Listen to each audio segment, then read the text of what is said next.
Welcome to Successfully Ambiguous. I'm Christine Brooks-Cappadocia.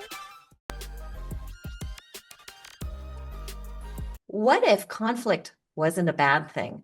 What if we embraced conflict as a necessary ingredient of innovation and growth? What if we reflected on our mistakes as an opportunity to learn and really grow? My guest today, Oliver Martin, is an expert in conflict mediation, negotiation, and he comes to it from an approach of communication, emotions, and mental health with a really trauma-informed approach. So let's open the door and meet Oliver. So Oliver, what's one misconception leaders and employees have about conflict? And when have you actually seen it improve a workplace? I think the misconception is that it's a bad thing. So oftentimes when I'm, talking to people, delivering a workshop, I'll ask the question, what are the first couple words that come to you when you think of conflict? It's not uncommon to hear stress, avoidance, trouble, like these words that one might think are a bit negative. And then I try to reframe them and kind of say, listen, if we removed all the conflict out there, my sense is we'd all say, life is a lot better. If that were the case, what I'd ask people is, and what are some of the benefits we would be missing from conflict? And this is where you hear a lot of innovation, opportunities for growth, self development in terms of how to better handle conflict. And when you really think about it, and unfortunate as it may be, a lot of innovation and change has come through conflict. So I think the misconception is that conflict is this negative thing. What I'd offer is that conflict is neutral. It's how we engage with it that could be problematic. And I think that's the misconception that people, leaders might have. Well, and that's so true. But the best teams have conflict. Yeah. I was in a meeting recently, so let's keep it very real, as I like to say. And in that meeting, there was someone, and it was a virtual meeting, and they were pretty pointed and directed at me. And someone else was there, and they said, "Okay, can we move forward? This is getting kind of awkward." To which point I said, "No, actually, this is not awkward at all. And if it's okay, I want to respond to that." And in my response, I'm trying to model how I can hear something that is opposed to my thought, show you that I'm hearing your point, and then open up and hopefully share my perspective that you might be open to whether you agree or not. But it's welcoming the difference, welcoming that tension, and being able to model the behavior I want them to see, which can be hard when you're hearing something that's opposed to you, and then hopefully come to a better, new perspective, conclusion, or way forward, or minimum understanding. Yeah. Oh, and I like that approach because it's something we all can do to help foster inclusivity Right. and diversity in our workplaces. Accepting difference, accepting conflict, and finding a healthy response to work through it. So, how do we get leaders to embrace that vulnerability when they're going into a situation where they perhaps want conflict or are addressing something difficult? It's tough. I mean, people want to feel competent in what they do. And when you need to now say that I'm wrong or I don't have the answer, I don't know, then I think people start to feel that that is sharing that I'm not as smart as people think, or I do not know something, or I'm maybe less than. The flip side is that it can be, you know what? It's not easy. This is complex. For leaders, when people get into leadership roles, let's be clear, the challenges are complex. There's no one right answer. So, an approach that leaders need to think about is how do I make it safe to fail?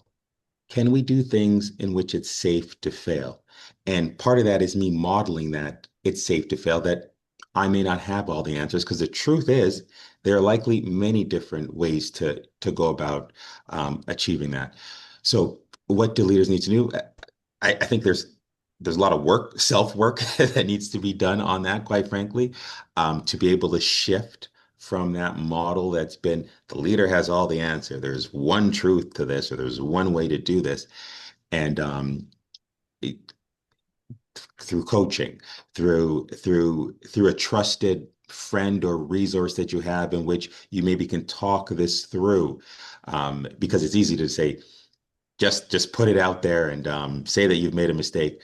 Uh, And I know that could be difficult for people. And I want to keep the reality that in some environments, actually, it truly is risky, maybe from their leader. Maybe because if they acknowledge a mistake, guess what? Now, let's say it's a unionized environment, there's a grievance against you from that. Right. Regardless, I tell leaders, recognize it. And if you have made a mistake or don't know something, at least recognize it. Then you can decide whether it's best to share or not. We have to set up environments where people feel safe to fail. And maybe it's not on the biggest, riskiest project out there, but that's where, to your point, you've felt, oh, wow, I can trust them. They didn't kind of quote unquote throw me under the bus. And they got some learning from it.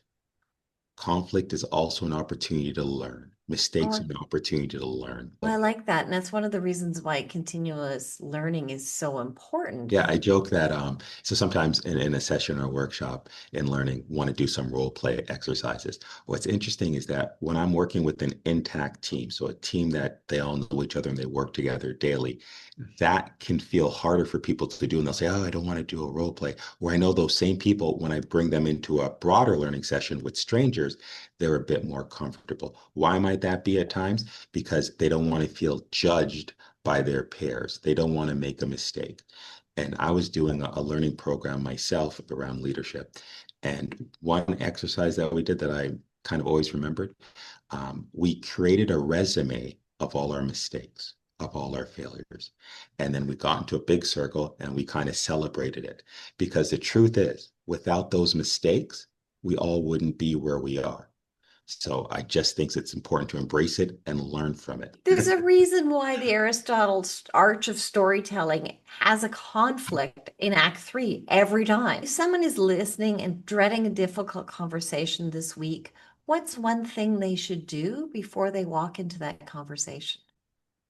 That's a big question. First of all, take some time to just, when I say get into state, just whatever it is that you need to do to just get yourself to a place where you'll truly be able to listen to the other person, because that's what's going to help that conversation move. If you can really not only listen, but show that person you're listening. And it may be hard to do if you're still feeling some anxiety towards them, some tension towards them. So, whatever you can do to kind of just get yourself in that state where you can, let's say, be your best self, whether that's going for a jog, talking to someone else, whatever the case may be. And then I'd say, and then maybe take some moments to prep. So, to kind of write down what is it that you're hoping to learn in that conversation? What is it that you're hoping to share in that conversation? And what might I need to do in that conversation to signal to the other person that I want to work with you to resolve it? Too often we go in there saying that I need them to do this. And what I'd offer is we want to think about is what signal can I give to them that I want to work on this with you to be able to find a way forward? Sounds like it's more of a negotiation than a planning for an outcome. Listen, anytime that we're in conflict and we need their consent or cooperation to do something, we're negotiating. Thank you, Oliver. I've enjoyed our conversation so much today, and I think we will give people a lot to think about and ways to embrace both their innovation and the freedom to fail, but also a way to build healthier workplaces. Thanks so much for coming on the show. Thank you. Thank you. I appreciate this. Thank you for joining me for this episode of Successfully Ambiguous. Be sure and subscribe to us on YouTube and listen to us on Apple and Spotify. If you've got career questions, be sure to email me at successfullyambiguous@yorku.ca. Don't forget, when opportunity knocks, be ready to answer.